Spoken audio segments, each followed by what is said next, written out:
నమస్తే. శ్రీ గురుభ్యో నమః. శ్రీమాత్రే నమః. ఆదిత్యాయ చ సోమాయ మంగళాయ బుధాయ చ గురు శుక్ర శనిభ్యే రాహవే కేతవే నమః. ప్రతి మాసంలో చెప్పుకుంటున్నటువంటి మాస ఫలితాల్లో ముఖ్యంగా ఈ మాసం అంటే జూలై 2024 గాను గ్రహస్థితి ఎలా ఉంది, ఒక్కొక్కరి మరి వ్యాపార ఉద్యోగ పరిస్థితులు ఎలా ఉన్నాయి, వివాహాది శుభకార్యాలకు నాంది ఎలా ఉంటుంది, ఇలాంటి విషయాలపై మన ఆర్థిక వ్యవస్థ, ఆరోగ్యం వీటన్నింటి గురించి తెలుసుకుందాం.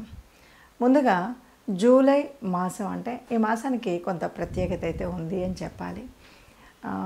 మనం ఆంగ్ల ప్రకారంగా ఆంగ్ల తేదీల ప్రకారంగా చూసుకున్నప్పటికీ మనకు వచ్చేటువంటి మాసాలు అయితే మనకు జూలై అనగానే ఆషాఢ మాసం వచ్చేటువంటి పరిస్థితి. మరి ఈ మాసంలో ప్రత్యేకించి కొన్ని మార్పులు అంటే ఇందులో ప్రత్యేకించి జరిగేటువంటి మార్పుల్లో మొదటిది తొలి ఏకాదశి అనేటువంటి పండగ రావడం. ఇక రెండవది మనకి అయనం మారడం. పూర్తిగా సౌరమాన ప్రకారంగా ఆధారపడినటువంటి మనకు 6 నెలలు ఉత్తరాయణం, 6 నెలలు దక్షిణాయనంగా మనం భావించినప్పుడు సూర్యుడు కర్కాటకంలోకి ప్రవేశించినప్పుడు వచ్చేటువంటి మాసం, మరి వచ్చేటువంటి స్థితి దక్షిణాయనం. దక్షిణాయనంలో దైవ ఉపాసన చేయడం అనేటువంటిది ఒక సలక్షణమైనటువంటిది, మన ఆరోగ్యాన్ని ఆయుష్ని కాపాడుకునేటువంటి స్థితి. ఈ పరిస్థితుల్లో మరి ఈ నెలకు గ్రహాలు ఎక్కడెక్కడ ఉపస్థితి అయి ఉన్నాయి ఏంటి చూద్దాం. ముందుగా మనం చూసినట్టయితే మేషరాశిలో రాశ్యాధిపతి అయినటువంటి కుజుడు అక్కడే ఉండడం అనేటువంటిది మొదటి స్థానం. ఇక వృషభ రాశిలో గురువు ఉంటాడు. గురువు ఉన్నప్పటికీ 12వ తారీఖుకి మరి ఇదే కుజుడు గురువుతో కలవడం, ఇక్కడ మనకి గురుమంగళ యోగం కూడా ఏర్పడేటువంటి ఒక శుభకరమైనటువంటి పరిస్థితి కనిపిస్తుంది. ఇక తదుపరి మిథునంలో రవి, బుధుడు, శుక్రుడు ముగ్గురు ఉన్నారు. ఈ ముగ్గురు ఒక్కొక్కరు మారుతూ ఉంటారు. అంటే 17వ తారీఖున మనకు రవి కర్కాటకంలోకి ప్రవేశిస్తాడు. ఇక్కడే మనకు దక్షిణాయనం ప్రారంభమవుతుంది. అలాగే బుధుడు 7వ తారీఖున, శుక్రుడు 20 తదుపరి, ఇలా ముగ్గురు కూడా కర్కాటకంలోకి ప్రవేశించేటువంటి పరిస్థితి. ఇక కేతువు కన్యలో ఉన్నారు. శని భగవానుడు మరి తన స్వక్షేత్రమైనటువంటి కుంభంలో వక్రగతిలో ఉండడం మనకు తెలుసు. ఇక మీనరాశిలో మరి రాహు ఉన్నాడు. ఇది మనకు కనిపించేటువంటి గ్రహస్థితి. ఇలాంటి పరిస్థితుల్లో ఒక్కొక్క రాశికి కాను ఎలా ఉంటుంది అంటే ఈ 12 ద్వాదశ రాశుల్లో కూడా ఉన్నటువంటి గ్రహస్థితిని బట్టి ఏ రాశి వారికి ఈ రాశిలో ఎలా ఉంటుంది ఈ నెల కాలం ఈ పరిస్థితి అన్నది తెలుసుకుందాం. కుంభరాశి రాశిలో శని ఉన్నాడు, ద్వితీయంలో రాహు ఉన్నాడు, తృతీయంలో కుజుడు, తర్వాత రెండవ పక్షంలోకి వచ్చేసరికి చతుర్థంలోకి కుజ గురువులు ఇద్దరు వస్తారు. అక్కడ గురుమంగళ యోగం ఏర్పడుతుంది. తర్వాత పంచమంలో రవి శుక్రశని, తర్వాత షష్టమంలో. అయితే ఇక్కడ ఒక చిన్న మార్పు ఏంటంటే సప్తమంలో ఎవరికి లేరు కానీ అష్టమంలో కేతువు ఉన్నాడు. ఇది ఒకటి దృష్టిలో పెట్టుకోవాలి, అంతే, ఇంతకు మించి ఇంకేం లేదు. దీనివల్ల మనకు ఎలా ఉంటుంది అంటే రాశిలో ఉన్నటువంటి శని వల్ల శని రాశ్యాధిపతి 1, 2 వక్రించి ఉన్నాడు. ఇప్పటి వరకు జరగనటువంటి ఎన్నో కార్యక్రమాలు మళ్ళీ అంటే ఇప్పటి వరకు మనం ఎందుకంటే వీళ్ళంతా ఏళ్ళనాటి శనిలో ఉన్నటువంటి వారు, ఏళ్ళనాటి శనిలో ఉన్నటువంటి వారు ఇది మధ్యస్థంగా ఉన్నటువంటి పరిస్థితి, మధ్యలో ఉన్నారు. ఈ పరిస్థితుల్లో శని గనక వక్రదశలోకి ఉంటే ఈ 139 రోజులు దాదాపుగా మనం అనుకున్న కార్యక్రమాలు అనుకున్నట్టుగా చేయడానికి వీలుగా ఉంటుంది. ఇక ద్వితీయంలోకి వచ్చేసరికి రాహు ఉండడం వల్ల మన ద్వితీయ స్థానం ఏంటి, వాక్స్థానం, ధనస్థానం, ఇక్కడ కొద్దిగా జాగ్రత్తగా ఉండాలి.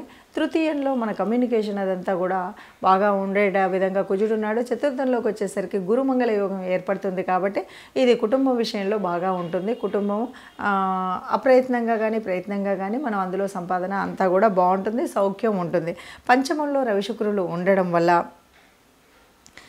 కొద్దిగా మనకి అంటే పంచమంలో రవి అంటే సంతానం, అభివృద్ధి అన్నీ బాగుంటాయి. కానీ అష్టమంలోకి వచ్చేసరికి కేతు ఉండడం వల్ల కొద్దిగా ఇక్కడ వైరాగ్యం ఇలాంటివన్నీ మనకు కనిపిస్తూ ఉంటాయి. ఈ విషయాల్లో మనం తగు జాగ్రత్త తీసుకున్నట్టయితే అన్ని విషయాల్లో కూడా ముఖ్యంగా ఈ రాశి వారికి మనం చెప్పొచ్చేది ఏమిటి అంటే మనం కొన్నిసార్లు ఇల్లు విడిచి బయటకు వెళ్ళే అంటే ఈ విషయంలో కనుక మనం చూసినట్టయితే అంటే కుంభరాశి వారికి ముఖ్యంగా ఈ మాసంలో చూసినట్టయితే చదువుల్లో చక్కటి ప్రతిభా పాఠవాలను చూపెట్టేటువంటి పరిస్థితి మనకు కనిపిస్తుంది. అలాగే కొత్త విషయాలు నేర్చుకోవడం కోసం చాలా ప్రయత్నం ఉంటుంది. కార్యదీక్షత కనిపిస్తుంది. కార్యంలో పట్టుదల ఉంటుంది. నైపుణ్యం చూపెట్టగలుగుతారు. కొత్త కొత్త విషయాల్ని నేర్చుకుంటారు. ఇక అదేవిధంగా పోటీ పరీక్షల్లో అనుకున్నది అనుకున్నట్టుగా సాధించగలిగేటువంటి ఒక శక్తి సామర్థ్యం ఉంటుంది. చక్కగా పోటీ పరీక్షల్లో నెగ్గడం అనేటువంటిది ఉంటుంది. అన్ని విషయాల్లో విజయం సాధిస్తారు. మీ ప్రయత్నాలన్నీ కూడా ఫలిస్తాయి అని చెప్పొచ్చు. ఇప్పటి వరకు మనం చూసినటువంటి ఈ గ్రహ పరిస్థితుల మూలంగా ఒక్కొక్క రాశికి ఉన్నటువంటి స్థితిగతుల మూలంగా ఏది ఏమైనా మనం చెప్పుకునేటువంటిది ఒక విషయం ఎప్పుడు చెప్పుకుంటున్నట్టుగానే మనకు ఇదంతా కూడా గోచార రీత్యా. ఈ గోచార రీత్యా అందరికీ ఇలాగే జరుగుతుందా అన్నప్పుడు కోటాను కోట్ల మంది ఉన్నటువంటి వాళ్ళల్లో అందరికీ ఇలాగే జరుగుతుంది అని చెప్పాం. కానీ దాదాపుగా మనకి ఒక 30% వరకు కనిపిస్తుంది. అయితే మరి ఎందుకు చెప్పుకోవాలి అన్నప్పుడు మాత్రం మనం ఒక మాట చెప్తూ ఉంటాం.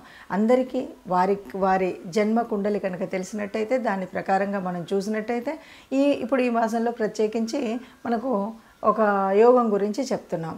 మొన్నటి వరకు బుధాదిత్య యోగం అని ఎలాగన్నామో ఇప్పుడు మనకి గురుమంగళ యోగం అని చెప్తున్నాం. ఈ యోగం ఉన్నటువంటి కాలంలో మనం దాన్ని ఎలా చేయాలి, ఏం చేయాలి అనేటువంటి పరిస్థితి. అంతేకాదు మరి ఈ మాసంలోనే మనకు ప్రారంభమయ్యేటువంటి దక్షిణాయన కాలం, ఇందులో కూడా మనము ప్రత్యేకించి మనం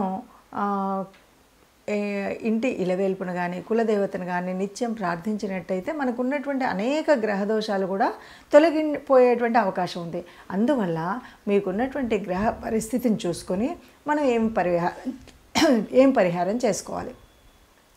ఏం పరిహారం చేసుకోవాలి అన్నప్పుడు ముఖ్యంగా ఇప్పుడు వచ్చేటువంటి కాలం కూడా దేవతలకు నిద్రాణ స్థితి కాబట్టి మనం ఎంతసేపు దేవత ఉపాసన చేయడం, దేవతల్ని ప్రార్థించడం, అందులో ముఖ్యంగా మీ ఇష్టదేవత ఆరాధన లేకపోతే కులదేవత ఆరాధన అనేది మర్చిపోకుండా చేయడం.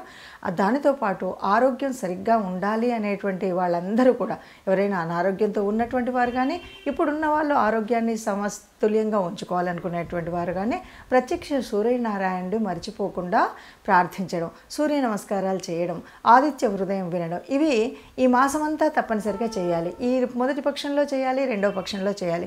ఇందులో ఎలాంటి అది లేకుండా మీరు నిత్యం చేయడం. ఇంకా వీలైతే కనుక ముఖ్యంగా చెప్తూ ఉంటారు ధ్యానం అంటుంటారు. ఎందుకంటే ప్రశాంతంగా ఉండడం, మానసికంగా అల్లకల్లోలం లేకుండా మనం ఉండడం అనేటువంటిది ప్రత్యేకించి ఈ మాసం నుండి రాబోయే 4 మాసాల వరకు మనం చేయవలసినటువంటిది. ఎందుకు అంటే ఇక్కడ మనకి దేవతలందరూ కూడా నిద్రలోకి వెళ్తున్నారు అంటారు. అంటే ముఖ్యంగా స్థితికారకుడైనటువంటి విష్ణుమూర్తి నిద్రాణంలోకి వెళ్ళేటువంటిదే మనకు శయన ఏకాదశి. మరి ఇక్కడ నుండి అంతేకాదు దక్షిణాయన కాలం, ఇక్కడ అంతా కూడా సూర్యుడు భూగోళానికి దూరంగా వెళ్తాడు కాబట్టి సూర్యుడు తాను ఇచ్చేటువంటి శక్తిని ఇవ్వడు కాబట్టి మనకు అనేక రకాలైన అనారోగ్యాలు వచ్చేటువంటి సమయం కాబట్టి మనం ఈ పని చేస్తూ కొన్ని రెమెడీస్ మనకు అందులో ఎలా ఉన్నా, మంచి చేసినా చెడు చేసినా, గ్రహాల స్థితి ఎలా ఉన్నా కూడా కొన్ని రెమెడీస్ అయితే చేయాలి. ముఖ్యంగా విష్ణు సహస్రనామాన్ని వినడం, దాంతోపాటు గోశాలకి వెళ్ళడం, గోవులకి గ్రాసం తినిపించడం, ఇలాగే దానం, అలాగే మనం ఎప్పుడు కూడా ధ్యానం, ఈ రెండు కూడా ఈ 4 ఏళ్ల కాలానికి ఇది ఒకే రెమెడీ అండి.